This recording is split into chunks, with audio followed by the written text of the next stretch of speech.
Imagine standing barefoot on a vast stretch of burning sand, the horizon shimmering with illusions of water that never come. You are not modern, you are fragile, small-bodied, barely more than an ape, with human instincts awakening. The desert stretches for miles in every direction, a death trap of blistering heat and endless thirst. Yet your survival, and that of your tiny band, depends on crossing it. Every step could mean salvation or collapse. The sun doesn't forgive, predators wait at night, and the promise of food lies only beyond this wasteland. How did our ancestors endure such brutal journeys? What instincts pushed them to gamble everything against the desert's merciless odds? Before we begin this epic survival story, make sure to like this video, subscribe for more, and share your thoughts in the comments. Your support helps bring humanity's earliest struggles back to life. 5 million years ago, Earth was a land of extremes. The lush forests that once stretched across much of Africa were shrinking. Climate change was transforming vast regions into savannas and, in places, into deserts. Arid landscapes that tested every living creature. For early hominins, small bands of Australopithecus-like ancestors, survival was no longer about comfort. It was about adaptation in the harshest environments. The desert was not their home. They were creatures of woodland and riverbank, relying on roots, berries, and the occasional scavenged meat. Yet as food sources dwindled, they were forced to wander farther, to push into unfamiliar and dangerous terrains. The desert was both obstacle and opportunity. If crossed, it could lead to fertile grounds where survival was possible. But if miscalculated, it became a graveyard of bones. Crossing meant braving searing daytime heat, freezing nights, and an endless struggle for water. It meant scavenging insects, chewing bitter roots, or surviving on moisture from dew and wild tubers. It demanded cooperation. No individual could endure the journey alone. It also meant encountering predators adapted to these harsh lands. Desert hyenas, massive vultures circling overhead, and snakes concealed in the sand. This is the story of how our fragile ancestors dared to cross deserts in search of food, and how their will to survive forged instincts and strategies that echo in us even today. 5 million years ago, the world that our ancestors knew was changing. For countless generations, their lives had been tied to the green embrace of forests, sheltered beneath canopies, where food was within reach and danger could often be escaped by climbing into the branches. But the Earth's climate was shifting. Seasons became harsher, rainfall less reliable, and those lush, safe havens began to retreat. What once stretched endlessly as woodland was now breaking apart, replaced by patches of open grassland and, in some places, the barren breath of deserts. For the early hominins, small-bodied, fragile, and only beginning to walk upright, this transformation was devastating. Their diets depended on fruits, roots, and leaves. Their security came from cover. Their water was found in streams shaded by trees. But with forests disappearing, the safety net unraveled. Hunger became a constant drumbeat. Mothers with children searched endlessly for berries that no longer grew. Fathers scraped bark from dying trees. Elders remembered times when food had been abundant. The land was changing faster than their bodies could adapt. When desperation deepened, survival demanded a terrible choice: to stay and starve, or to move into the open lands where danger was greater but hope might still exist. Every step outside the forest's shade was a step into uncertainty. Predators ruled the open plains: big cats, hyenas, crocodiles in dwindling rivers. Yet even more terrifying was the expanse of arid land ahead, where shade was scarce and water scarcer still. The first journeys into these drying lands were not bold adventures. They were acts of desperation. Driven by empty stomachs, small bands gathered what little they had: sticks, sharp stones, scraps of animal hide, and followed faint animal tracks that hinted at water. They did not know if they would find food. They only knew that behind them, the forest was dying, and ahead, the desert awaited.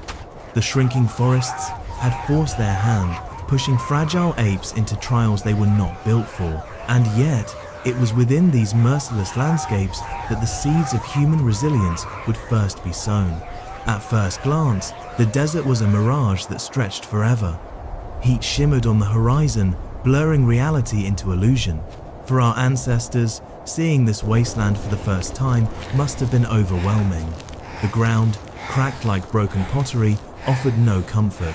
The sun was merciless, a blazing eye overhead, beating down until skin burned and lips cracked. Each step sank into fine grains of sand that swallowed energy, slowing movement, draining strength. And yet, the desert was not just empty, it was alive in ways both deceptive and deadly. Mirages tempted the eye, pools of water that vanished as one approached, reflections of nothing but heat. The mind itself became an enemy, confused by the endless sameness, struggling to judge distance or direction. Days blurred into one another, horizons stretched endlessly, and the thought of turning back was impossible, for behind lay hunger, and ahead, at least, the possibility of food. Traveling in groups was their only hope. A lone wanderer stood no chance, the desert would consume them within hours. But together, they shared burdens. One would dig for roots, another would keep watch for predators, another would carry an infant too young to walk. They communicated not with words as we know them, but with gestures, grunts, and the silent language of shared suffering. Night brought no relief. When the sun fell, the desert transformed. Cold crept in swiftly, chilling bodies that had sweated under the day's blaze. The same sand that burned feet hours earlier now leached heat away. Numbing limbs, stars stretched brilliantly across the sky, but beauty brought no comfort. For the group huddled together, shivering, it was a reminder of how small they were under the vastness of the world. Predators thrived in these extremes. Hyenas prowled in the darkness, their eyes catching starlight, their laughter echoing across the dunes. Venomous snakes, invisible in the sands by day, hunted under moonlight. The desert was not an empty expanse, it was a battlefield, and every mile crossed was a wager against death. To cross the desert was not just a physical challenge, it was a battle of endurance, of will, of spirit. Those who faltered would never rise again. Those who pressed on would carry forward the story of survival that defines us even now. Hunger was the silent predator that stalked every step of the desert crossing. It weakened limbs, clouded judgment, and made even the strongest stumble. But where claws and fangs had failed our fragile ancestors, something else began to emerge: ingenuity. Their tools were not weapons of glory, but lifelines crafted in desperation. A branch stripped of its leaves became a digging stick, sharp enough to pry at roots buried beneath dry earth. A jagged stone, clutched tightly in calloused hands, could crack open bones left behind by stronger predators, releasing precious marrow, dense with fat and life. Even fragments of broken wood or hardened reeds served as scrapers, peeling bark to reveal insects or moisture hidden within. Each discovery was hard-won. A child's cry of hunger could silence the group as they watched a mother squat low, driving her stick into soil that seemed barren. Sweat ran into her eyes, hands blistered, but when at last a tuber was freed, gnarled, bitter, barely edible, it was greeted as triumph. They chewed slowly, grimacing at the taste, but every bite meant another step forward. Opportunism was survival. If a carcass was found picked nearly clean by vultures or torn apart by lions, the band approached cautiously. Stones cracked bones, fingers scooped marrow, teeth tore at scraps of gristle. They were not hunters, they were survivors, scavengers in a world where only resourcefulness allowed life to continue. Yet hunger demanded more than tools, it demanded imagination. Some learned to overturn logs to shake out termites, others pried open hollow trees to lick sap, sticky and sweet.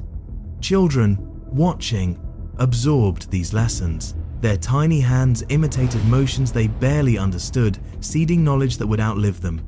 Every act of tool use, every improvisation, was more than survival, it was evolution in motion. Hunger, merciless though it was, forced creativity. And in the desert, creativity was the thin line between extinction and endurance. If hunger was a constant ache, thirst was a swift executioner. Without water, the desert became an impossible gauntlet. For our ancestors, every decision revolved around a single question: where will we drink next?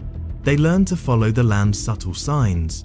Cracks in the soil led to depressions where rain might have lingered days before. Tracks of antelope or elephants guided them to watering holes, though these were double-edged gifts. Where prey gathered, predators lurked. To drink was to risk ambush from lions, leopards, or crocodiles hiding just beneath the surface. Water was sometimes hidden underground, Bands clawed at dry riverbeds until damp soil appeared, pressing handfuls of mud to their lips and sucking the moisture. In the mornings, they licked dew from leaves or rocks, every drop as precious as gold. Some chewed fibrous roots, not for their taste, but for the faint trickle of liquid they contained. But water was not just survival, it was conflict. At scarce pools, herds of zebra and antelope drank nervously, while vultures circled above. Hyenas snarled in the shadows. To approach required timing, courage, and unity. The band huddled at the edges, waiting for the right moment, then rushed forward in a desperate burst, scooping what they could before being driven back by snarls and claws. Thirst made them daring. They ventured further, endured longer stretches between drinks, calculated risks with instinct sharpened by desperation. Each success, each mouthful of water gulped was celebrated with relief that rippled through the group. Infants pressed to mothers' breasts. Elders collapsed in the shade.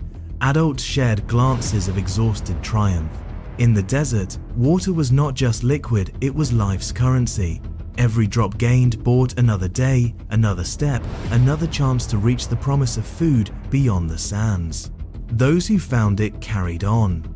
Those who failed became part of the desert, their bones bleaching under the same sun they had tried to outlast. The desert seemed empty by day, but it was never unguarded.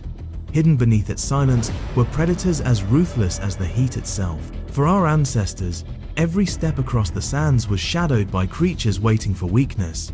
Hyenas, lean and relentless, prowled the edges of the dunes. Unlike the forests, where they could be evaded by climbing trees, the desert offered little refuge. Their laughter echoed across the night, a chilling reminder that hunger stalked not just humans, but every living thing. Packs worked together, testing the band of hominins darting close, feinting, then pulling back, waiting for exhaustion to slow their prey. Snakes were an even subtler threat. Buried beneath the sand, their scales camouflaged, they struck without warning. A careless step could unleash venom that paralyzed limbs and sealed a cruel fate. The ancestors learned to read the sand-strange ripples, faint movements, signs of danger just beneath the surface. Children were kept close, guarded by anxious mothers who scanned the ground with desperate eyes. Above, vultures circled with patient precision. These giants of the sky could spot weakness from miles away. When a member of the band stumbled, their shadows lengthened overhead, spiraling lower as if fate itself were closing in. The desert had its own clock. When the vultures began circling closer, time was almost up. But the most dangerous predator of all was the lion. Not the forest ambusher, but the desert wanderer, stronger, hungrier, and desperate. Their roars rolled across the dunes at dusk, a sound that froze blood. To face them without fire, without spears, was to face an unstoppable force. Survival depended on numbers, shouts, thrown stones, waving arms to bluff size and courage they barely possessed. The predators of the desert reminded our ancestors of their fragility. Yet they also forced innovation, traveling in groups, staying alert, never lingering in one place too long. The desert belonged to no one. It was a battlefield where the weak became sustenance and only the clever endured. If the day was merciless, the night was a cruel reversal. As the sun sank, the desert shed its scorching skin and embraced an icy grip. The same sand that blistered bare feet hours earlier now stole warmth, numbing toes, stiffening fingers, turning exhaustion into paralysis. Without fire, night was absolute. Darkness pressed against their eyes, pierced only by the brilliance of stars scattered across the heavens. To modernize, such skies would inspire awe. To them, it was terror. Every shape beyond the fireless camp was unknown predators moving unseen, winds carrying sounds they could not identify. They huddled close for warmth and safety, bodies pressed together, shivering, sharing what little heat they had.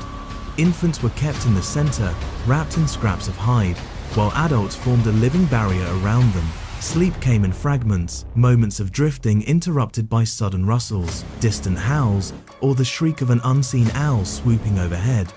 It was during these nights that fear became a teacher. The band learned to take turns, staying alert, scanning the horizon, clutching sticks like fragile weapons. The instinct to guard, to protect, to sacrifice sleep for the group's survival was born in these long hours of vulnerability.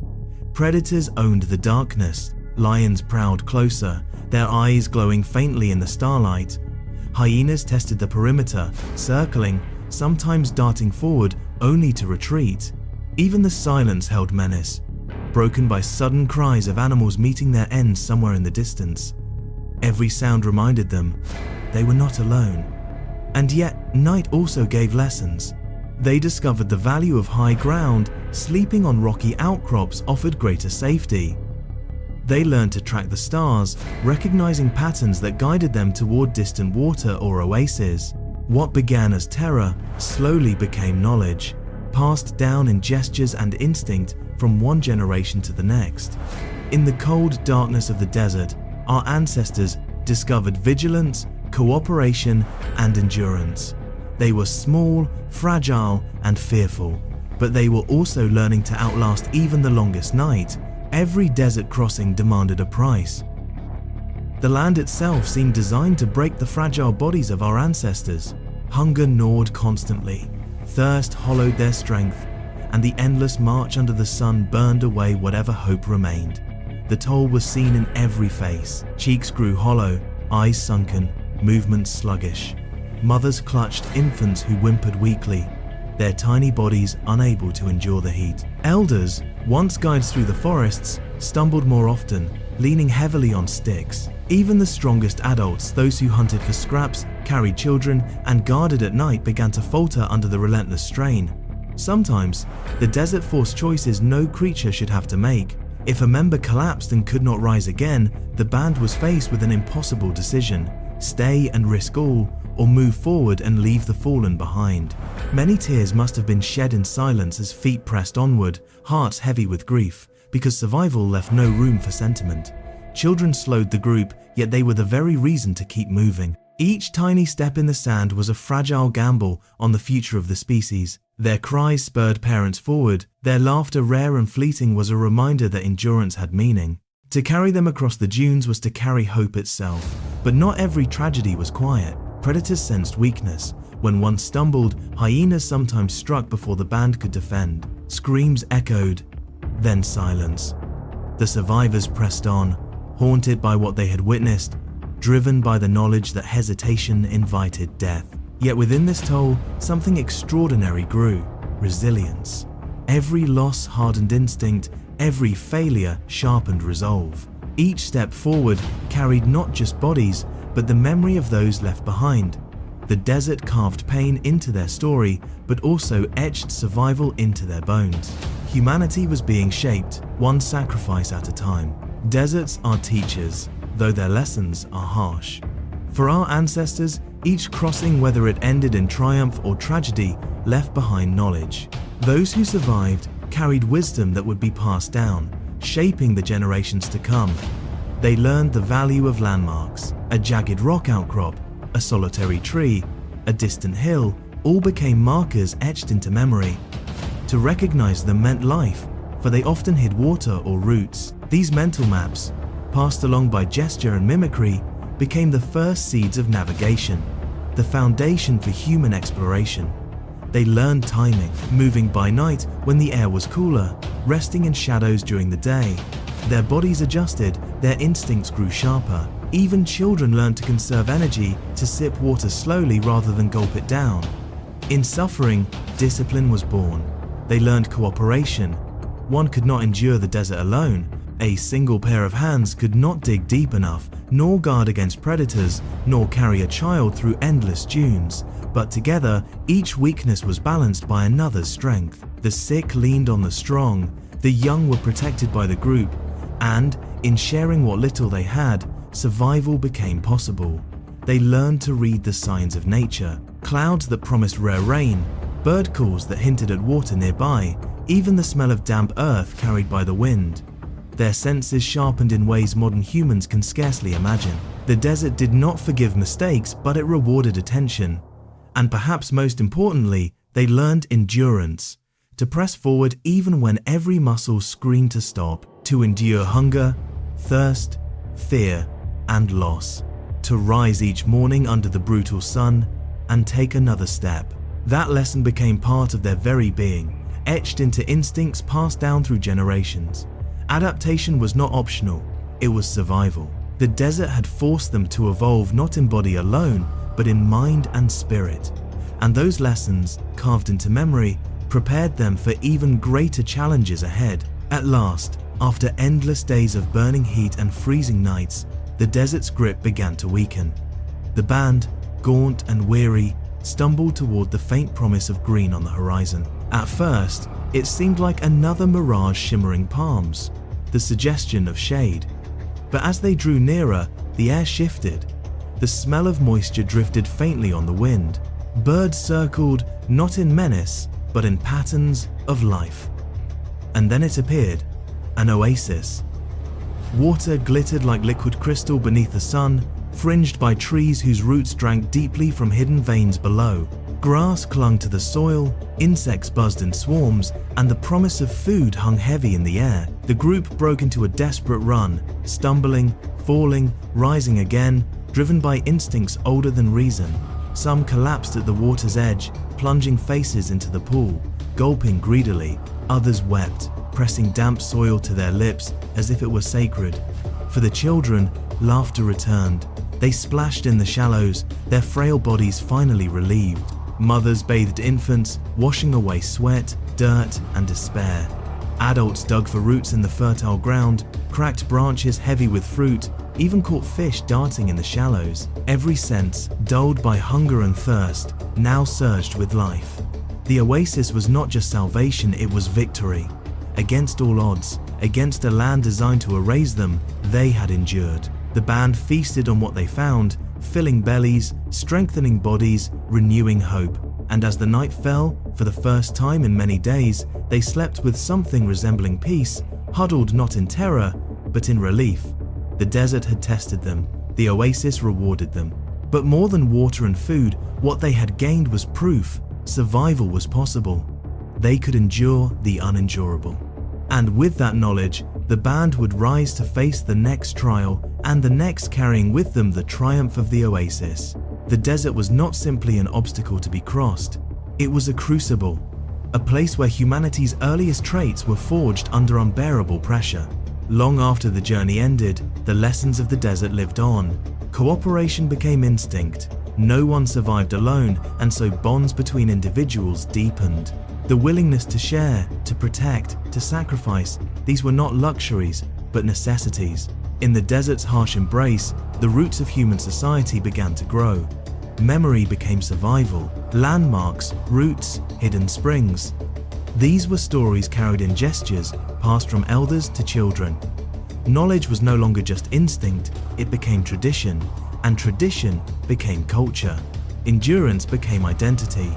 The body could suffer beyond what seemed possible, and yet still move forward. The desert demanded it. Those who endured passed their strength to their children, not only through blood, but through example. Each new generation inherited not just instincts, but the will to fight for survival, no matter the odds. Even today, echoes of that struggle remain within us. The thirst that drives us to seek, the fear that sharpens our senses, the stubborn refusal to give up all are legacies of those who once braved the burning sands. The deserts of 5 million years ago shaped more than bodies. They shaped the very spirit of humanity. The legacy of the desert is not one of defeat, it is one of triumph. A reminder that, though fragile, though small, our ancestors carried within them a spark of resilience powerful enough to endure the impossible. That spark burns in us still. The desert was a trial few creatures could endure. Its heat burned away weakness. Its thirst demanded sacrifice. Its predators tested courage. And yet, our ancestors, small, defenseless, without fire or weapons, crossed it. Not once, but many times, again and again, until survival became part of who they were. Every step across the sand was more than a journey, it was an act of defiance. Every drop of water found, every root dug from the earth, every night survived beneath the stars was proof that fragility could become strength. The desert did not destroy them, it transformed them. It taught vigilance, it taught cooperation, it taught endurance. These lessons, written in sweat and blood, carried forward through generations until they became the foundation of humanity itself. Without them, we might never have endured storms, hunted across plains, or journeyed beyond our first horizons. So when you look at deserts today, vast, silent, endless, remember that they are not just barren landscapes, they are monuments to survival. They are reminders of the fragile bands of early humans who once stood on the edge of extinction and refused to fall. If this story of resilience inspired you, don't forget to like this video, subscribe to our channel, and share it with others. Together, we'll continue unearthing the forgotten struggles that shaped us all.